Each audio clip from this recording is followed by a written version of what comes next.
उसने पूरी जिंदगी घर के लिए दी और अंत में यह सुना। घर में आज अलग ही चहल पहल थी। बरामदे में रंगीन झालरें टंगी थीं। अंदर रसोई से पकवानों की खुशबू आ रही थी।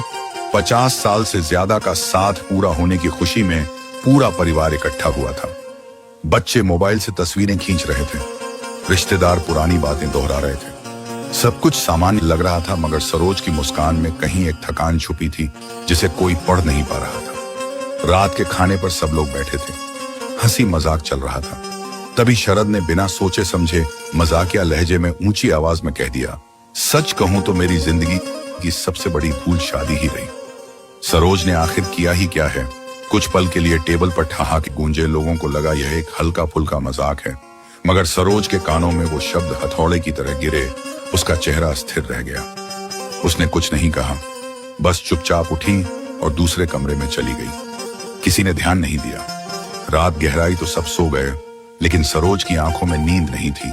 वह छत पर बैठी ठंडी हवा में तारों को निहारती रही। मन के भीतर सवाल उठता रहा, क्या सच में उसने कुछ नहीं किया? वह नीचे आई, अलमारी से अपनी पुरानी कॉपी निकाली और लिखने लगी। कलम धीमी थी पर मन भारी। उसने लिखा, शरद, तुम्हारे शब्दों ने आज मेरे भीतर बहुत कुछ तोड़ दिया। मैंने कभी अपने बारे में नहीं सोचा। सुबह तुम्हारी चाय से लेकर बच्चों की पढ़ाई तक, बीमार माँ बाबूजी की दवाइयों से लेकर हर त्योहार की तैयारी तक, मैंने खुद को हमेशा पीछे रखा। बच्चों की रातों की बुखार, खाली जेब में घर चलाने की चिंता और हर दीवार में छुपा मेरा श्रम, ये सब शायद कभी दिखा ही नहीं। मैं थकी जरूर थी, मगर कभी शिकायत नहीं की। लिखते लिखते उसकी पलकें भारी हो गई। उसने कॉपी बंद की, सोफे पर लेट गई और आंखें मूंद ली। उस रात नींद नहीं आई, बस एक गहरी शांति उतर आई। सुबह शरद की नींद खुली।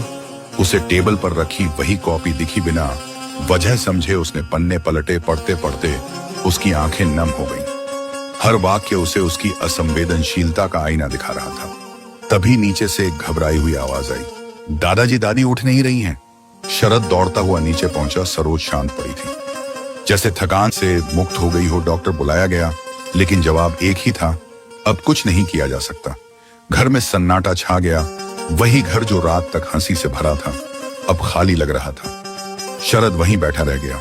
हाथ में वही कॉपी थी। आखिरी पंक्ति उसने खुद पढ़ी, अब मैं विश्राम चाहती हूँ, क्योंकि मैंने जीवन भर सबको संभाला और खुद को भूलती रही। उस दिन के बाद शरद बदल गया। वह हर किसी से एक ही बात कहता, औरत की खामोशी को उसकी कमजोरी मत समझो। वह बोलती नहीं, इसलिए यह मत मानो कि वह कुछ करती नहीं। असल में वही घर की रीढ़ होती है। जब तक साथ रहती है उसका महत्व समझ नहीं आता, और जब चली जाती है तब घर सिर्फ दीवारों का ढांचा रह जाता है।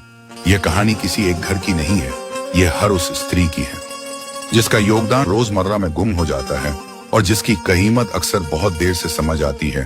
क्या मजाक के नाम पर कही गई बात जिंदगी भर का दर्द बन सकती है? अपनी राय जरूर बताइए। पोस्ट अच्छी लगे तो लाइक, शेयर और कमेंट्स कर देना दोस्तों। अच्छी कहानियों के लिए पेज को फॉलो कर लेना। कीमती समय निकालकर पढ़ने के लिए धन्यवाद।